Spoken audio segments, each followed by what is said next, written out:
Masai stood in the shadow of an alley, the sand rat horror within sight. To his knowledge, no one had seen him move into the district, and yet he didn't entertain the false notion that he had arrived unnoticed. He gripped his staff and looked inwardly to his Manuel. Masai's magic radiated as it always had, and yet something new had been added to the mix. His body hummed with intense strength, and every one of his senses teemed with renewed vigor. Soft footfalls echoed behind him, so Masai turned around. Easy, it's me. It's finally time, huh? I don't know about you, but these last few days passed by way too quickly for my tastes. Did you spend any time with your family? Every moment I could. He let out a brief sigh. My wife could tell something bothered me, but she didn't pry. Yeah, I did much the same over the last several days. We have to find out who the traitor is. In doing this, we may be starting a war. Masai peered deeper into the alley. How many Xur allies do you have this time? 5, and each of us has a squad of 10 zombies. I left my squad in the back of the alley. Joyu turned his attention to the sand rat horde. So where is this base anyway? It's beside a well across from the shipwright's workshop. The entrance is in the warehouse district somewhere. Joyu frowned. The shipwright's workshop would have to be Steigo Lewix's place. But there are 3 large warehouses by the well. Really? If we attack the wrong one, then the Vextru will escape. Masai moved out of the alley and gestured for Joyu to follow along. We'll have to attack 3 places at once. Both men stuck to the shadows and avoided people in the streets. When they reached the well, Joyu pointed out to the warehouses. They're pretty close together.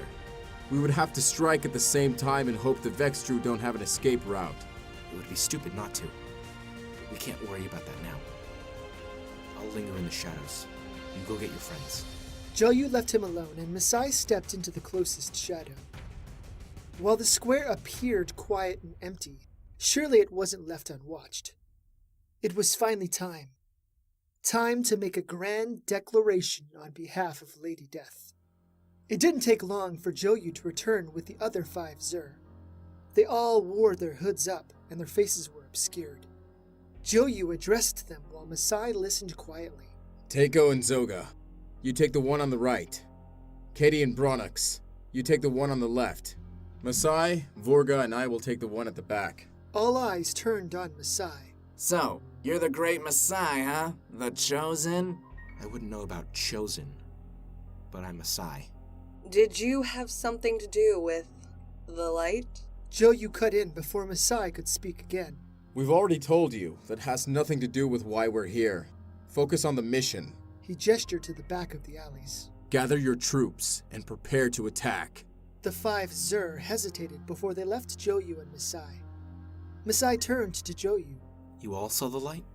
Everyone saw the light, and not just here. There's an old Xur prophecy that we share with those of the inner circle. It has to deal with the Black Pillar. Masai winced. When you say everywhere, do you mean... This morning we received a carrier hawk from the Xur in Memphar. The Pharaoh is aware of the pillar. Apparently they have the same prophecy. What is this prophecy? Joyu's inflection became very solemn. When the Pillar of Death touches the sky, the Death War will soon follow. The Death War? You mean the conflict between the Order of Anakanti and the rest of the world has a name? Yeah. So do you know anything about the pillar? Masai drew in a deep breath before he answered. I was the Pillar of Death touching the sky. For a long moment, the Xur stared at Masai. Then his mouth fell open. Joyu's eyes took on a different light, one of reverence and wonder. What?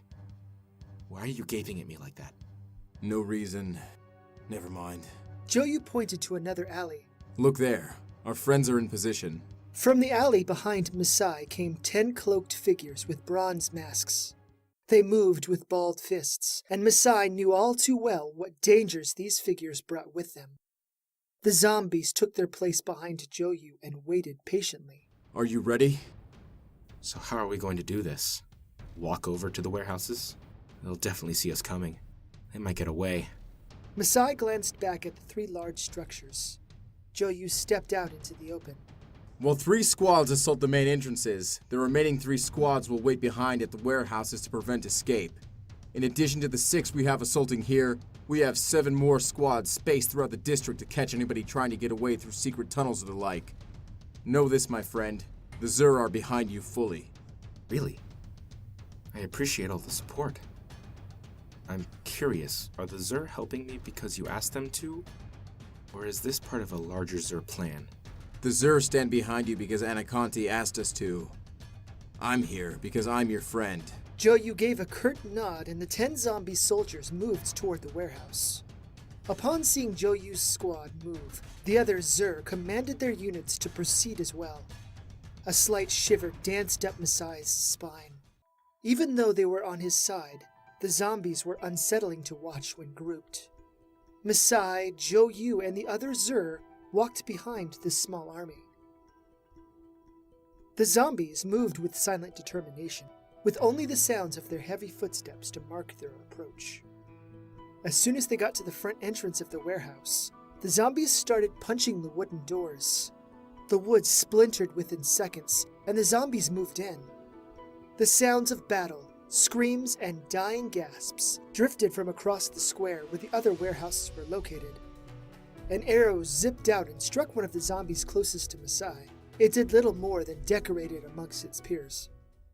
Forward! Seek and destroy! The zombies surged into the warehouse with aggressive body movements.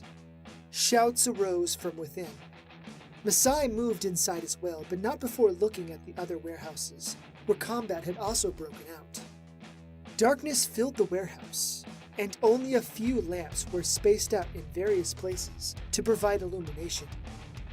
Even in the poor light, Masai saw the shadows of the zombies locked in combat, with the well-armed thugs. For every zombie soldier, there were 3 Vextru thugs. Sharp blades slashed, axes hacked, and the zombies swung with their unnatural strength. Come on! We have to help them or they'll be overwhelmed! Joyu slammed his staff into a woman's back. A moment later, she crumpled over. Masai turned toward a pair of men as they stabbed at another zombie warrior. He leapt forward, death magic channeled into his staff. One of the men noticed him, and at the last moment he dodged the strike. His blade curved around and nicked Masai's arm. It was only a scratch, but it intensified Masai's focus. The Vextru swung again, but Masai blocked it with his staff. The end of his staff dug into the man's shin. Death magic poured into the flesh, and the thug winced in pain. The next swing moved slower, so Masai ducked underneath the blade. The top of his Ankh staff slammed into the man's throat. The thief moved away and reached for his neck, but nothing could stop the rot. The zombie reached forward and gripped the man's throat in its gloved hands.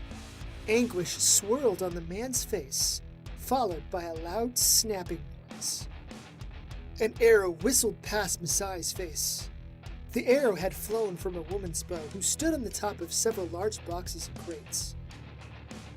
She reached into her quiver for another arrow, but one of the Zur zombies charged into the crates she stood on. Her foundation rocked and she nearly fell from the box.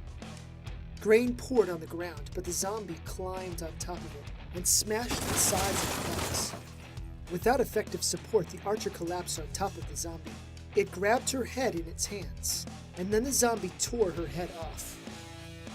A man ran up to Masai and swung his axe at his face. Masai leaned back. The rush of air made his eyes flutter. As the man tried to swing again, Masai stabbed him in the elbow. The joint began to rot away, and any strength behind the swing failed. Masai struck him as hard as he could on the back of the head. Even before the Vextru hit the ground, the body rotted and shriveled up. Without warning, a man with a spear charged toward him. With all of his speed, Masai fell back to the ground. A split second later, the spear had struck where he stood a moment before. The man pulled the spear back again, and this time, Masai knocked away the point with his staff. He tried to strike at the man, but his foe made sure Masai couldn't touch him. With each strike, the thief parried, and for every counterattack, Masai knocked the spear point away in time. Back and forth, Masai blocked and struck, only to be thwarted and be put back on the defensive. The dying screams of men and women sounded comforting, for with each long drawn-out howl, one less foe remained. He just had to hold out against this persistent man long enough for someone to come to his aid. Determination covered his opponent's face, and he wouldn't die easily. Masai's muscles ached. His lungs protested and demanded a reprieve. Unfortunately for Masai, his opponent had been conditioned to fare well in prolonged combat. Masai counted himself lucky that he had lasted as long as he did. The spearhead soared toward him, but a zombie hand reached out and grabbed it. In distress, the man tried to pull it free, but the zombie stared at him unyielding.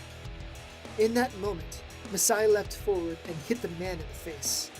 Death magic seeped into the man's pores, and his flesh peeled back in decay. Masai turned to look at the warehouse. The tide of battle had changed, and the Vextru forces had been decimated. By a quick glance, only one zombie had fallen, but dozens of men and women lay prone. Joyu had a man by the throat, and then the man's head rotted away. With a glance of disgust, Joyu tossed the body away. The last Vextru perished under the might of a pair of zombies, and a great quiet had fallen within the warehouse. Joyu's hand glowed in an eerie cerulean aura, and he reached down to touch one of the non-rotten corpses. The body he touched twitched for a moment, and then it sparkled with little cerulean pops and twinkles. The body's eyes opened up, and the corpse rose. Masai walked up to Joyu. That's a handy spell. I wish I knew it. You can learn it if you join the Zur. Joyu flashed him a smirk. We've been talking about you ever since the Sand Rat Whore. Meet with me after this and we can go into more detail. Several of the Vextru ran through a back door. Masai moved to follow them, but then stopped when he heard more screams of terror. What's to stop the city guard from investigating? The Zur sweeping up any stragglers are also keeping an eye out for trouble. They'll buy us enough time to get in and out. Joyu gestured with his hands. Search for any kind of door. The remaining zombies moved through the warehouse while Joyu and Masai stood about and waited. Another squad of zombies came into the warehouse and searched as well. We may be in the wrong warehouse. You're probably right. Masai inspected the boxes and crates within the warehouse. Most of them were filled with fruit and produce. How clever of the Vextru to hide their base in such a place. I'm almost impressed. Joyu grunted an unintelligible response as he continued to search. Another Zur came into the warehouse. Takeo and I found the entrance.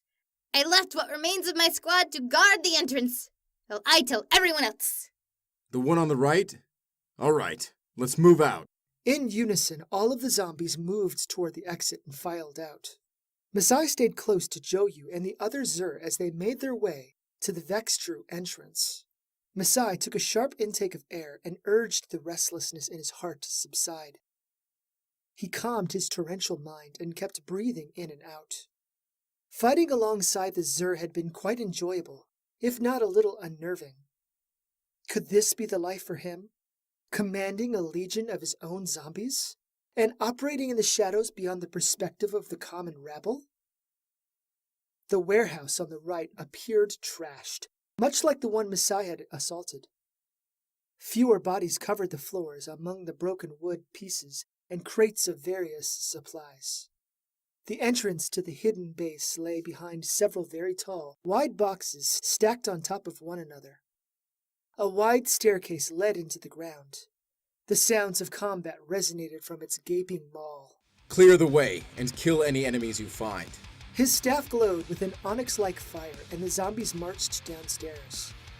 Masai took the rear, and the group came to a great foyer with 3 hallways, leading in different directions.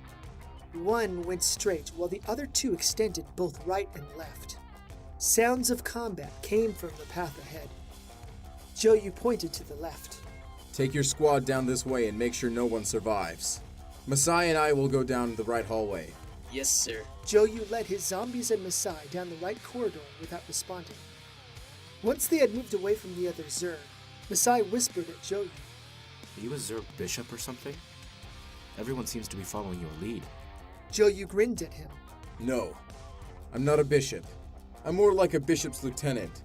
I've done a lot with the Zur since I joined, and I'm the most experienced. You'll have to tell me about it sometime. Joyu and Masai came around the corner and then stopped. A dozen Vextru waited for them with bows and arrows drawn. As soon as their eyes met, the Vextru released their volley. A combined thwang resonated. Masai and Joyu dove for the ground and the arrows zipped overhead. Joyu's staff glowed again and the zombies marched in front of both Masai and Joyu. Another loud thwang echoed out, followed by the sounds of the volley bearing into the flesh of the zombies. In response, the zombies stormed forward as one. The Vextrus drew their weapons, and they began tangling with the undead warriors. The hallway had been a little more condensed, so Masai could only watch as the massive brawl unfolded.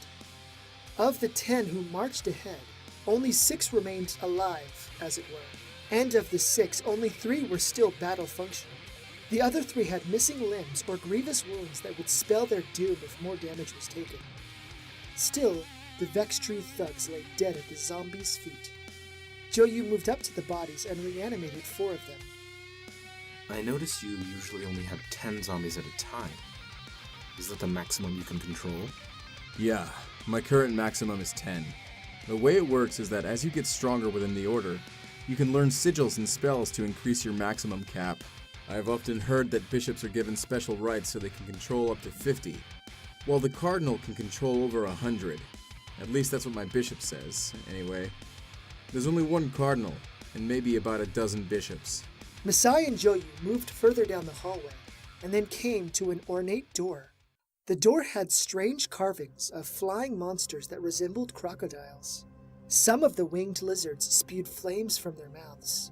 That looks like the door to a very important room. What do you think? Joyu turned to Masai. I think we should have the weaker zombies open the door. That's a great idea. Joyu pointed his staff toward the door. Open. 2 of the armless zombies charged toward the door and slammed into the wooden surface. After their initial assault, they began to kick it. The beautiful carvings flattened and the door soon collapsed. The other zombies pushed against the wooden wreckage and then moved inside. Joyu went in first, and Masai followed. Masai's blood went cold and his eyes widened. 2 people stood at the far end of the room. One stranger, and one familiar face. A well-dressed man with a bald head and piercing blue eyes sat behind a desk while the familiar face stood beside him. The man didn't possess any of the common Enonochian features and looked foreign. Bishop Morna. Tell me you're not the traitor. You tried to steal the Ankh? The bishop just laughed wildly and she beamed a condescending glance at Masai. I'll admit, I didn't think you were one for treachery. Do you serve these accursed Vextru?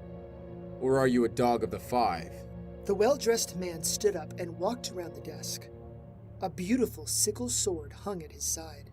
The hilt of the blade had a snake's head wrapped around the end of the hilt, and the grip was carved to look like a snake's body. Accursed?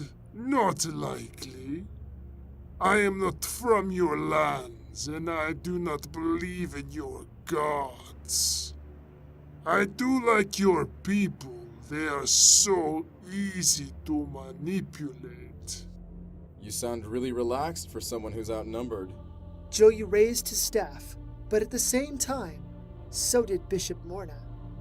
The zombies started to move toward Morna when her staff glowed with an alabaster light. In an instant, all of the zombies sparkled with alabaster twinkles and then fell to the ground. As you were saying? She gestured toward the well-dressed man. Avek, how about you take the mighty Zur?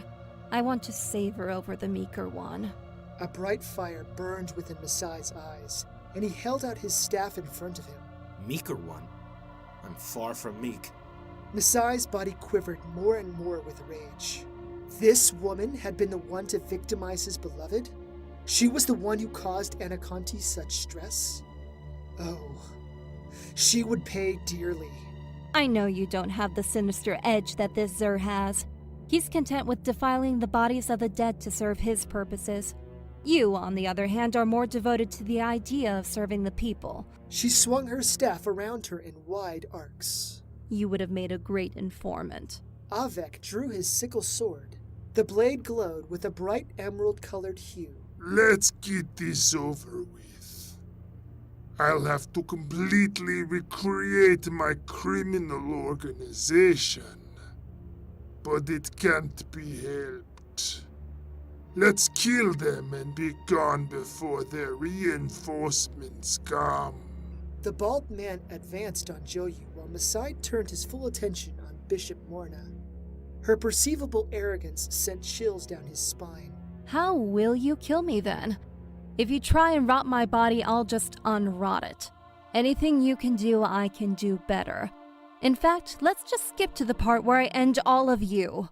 Bishop Morna raised her staff and it glowed with a pulsating onyx aura. An onyx-tinted energy bubble spread from the tip of her staff, and it expanded to cover the entire room. Avek lowered his blade and his face contorted savagely. What are you doing? That was not in the plan. Bishop Morna merely smirked at him. Had your Vextru actually done their jobs, these annoying vermin would have never found their way here. You're a liability, and my employer sent me here to kill you. The bubble I created eats away at death mana. Once their mana wells are empty, these two attractive young troublemakers will succumb to the same torment you're about to face. Torment? What torment? Without death mana, the body begins to age rapidly. Since you don't have any mana inside you, the effects start immediately. Bishop Morna's grin grew more sinister. Avek took a step toward her. Your treachery knows no bounds. I'll kill you and then I'll be free of your spell. Right before Masai's eyes, Avek's skin wrinkled and his eyes lost their luster. Masai didn't age yet, but he felt his mana well slowly draining. This isn't good. I used a lot of mana on the zombies. Avek leapt toward Bishop Morna and he swung his sword at her. A green arc of light trailed after the blade, but the bishop parried the dangerous weapon. She countered and slammed her staff into the man's hip. Rot took hold of the Vextru leader, and he fell to the ground. The sword clattered against the floor. Now you're defenseless. Sit and watch me as I handle these other two. Then I'll watch you wither and die. Bishop Morna strode over to Masai. So what will you two do? Use your magic on me? That would suit me just fine. She thrust her staff at Masai, and he blocked it and stepped in closer to her. He swung at her and channeled his death magic into the staff. The tip of his ankh barely missed her face. Bishop Morna appeared unfazed. Joyu tried to attack her from behind. As he swung, Bishop Morna blocked his strike and hit Joyu in the knee. The Zur screamed out, clenched his kneecap, and stumbled back away from her. Masai backed away too. The air rippled with malice. Where did you learn this terrible spell? I've never even heard of it, and I know Anaconda wouldn't have crafted it. Bishop Morna rounded to face him. Who said Anaconda created it? Certainly not I. You're of the Order. Your soul merged with the death essence of Anaconda. Masai's voice trembled. You can't learn other magics. Dia's magic rises above all others. Now come to me. It's your turn to die. Bishop Morna swung her staff at Joyu. He parried the blow, but his eyes were haggard. His cheeks had become gaunter as the seconds had passed. Joyu's voice sounded ragged. Masai, death magic won't work on her. He dodged and weaved, but the bishop proved relentless. Masai stood and watched her for a moment. He suddenly understood his friend's meaning when he really observed Avek closely. Avek sat there, nothing more than a wrinkled husk of a person. His body trembled with non-stop shakes, and his eyes locked with Masai's. Avek's lips moved slowly, and he pointed to the ground. His voice sounded like a wretched rasp. Manasa. The word didn't make any sense, but the green glowing sword at the man's side caught his attention. He dropped his staff and grabbed the sword hilt. The weapon radiated with immense arcane light, and the energy waves pulsated through his palms. Bishop Morna focused on Joyu. Her staff tapped Joyu's arm, but Joyu corrected the rot as quickly as it happened. Now! Do it! Joyu dropped his staff and lunged for Bishop Morna. The tactic surprised her, but she still hit Joyu in the chest. Joyu's arms wrapped around her arms, and he grunted. At the same time, Masai closed in on the pair from behind. Bishop Morna struggled to get free, and at the last moment, saw the impending blade. She leaned back in time to only be sliced across the cheek. Get away, you idiot! Bishop Morna kicked Joyu in the crotch, and finally managed to break free of his hold. Joyu fell on his back, and his eyes rolled to the back of his head. Immediately, Masai bent down and channeled the preservation spell. More mana than he anticipated flowed out from him, but his act saved Joyu for the moment. You fool. I'm going to die anyway. My mana is almost gone. I'll end up like him soon. Joyu gestured toward Avek. The man cackled and stared at Bishop Morna. The bishop merely sneered at the withering Vextru. What are you grinning at? You're about to die. Only a single word came out of Avek's mouth. The life in his eyes faded and his body crumpled into dust. Crazy old man. What does Manasa mean anyway? Bishop Morna spit on the dust. Like it really matters now. All I have to do now is kill you, my young friends, and then I can leave. Masai stepped forward and held the sword out in front of him. You're not going anywhere. I'll kill you for Anakanti and for Joyu. He rushed in and swung his sword as hard as he could. Bishop Morna easily parried it out of the way. She brought her staff around and tried to strike Masai in the knee. At the last moment, Masai knocked her staff aside. The blade soared toward her again, but Bishop Morna leaned back. A green arc of light waved past her face. So close. But too bad you're not better trained. Bishop Morna reached forward and touched Masai's body. Death magic flowed into him, and yet Masai didn't feel any pain or tingling rot. He swung his blade and almost sliced into the bishop's side. Any glee she once held faded as she glanced at Masai with anger. She reached for Masai again, but he sliced a wide gash in her forearm. Bishop Morna pulled back and held her fresh wound. Her words slurred slightly. Determined, are you? Well, all I have to do is wait. Your friend will die, and it'll be your fault. Upon hearing her voice, she blinked in surprise. The flesh around the cut on her face turned green and had little veins stretching from it. Each of the veins disappeared beneath her skin. Her pupils dilated, larger than what they had been several moments before. What's going on? The word Manasa glimmered in the steel, composed of magic glyphs etched into the metal. It continued to radiate with intense magical strength. When Masai regarded Joyu again, his heart sank. Joyu laid on his back with his eyes staring at the ceiling. While the Zur had not started to age yet, it was clear Joyu was on the brink. With renewed purpose, Masai sprinted up to Bishop Morna and swung over and over. The power of Manasa's magic flowed through the bishop's body, and thus her reaction time slowed.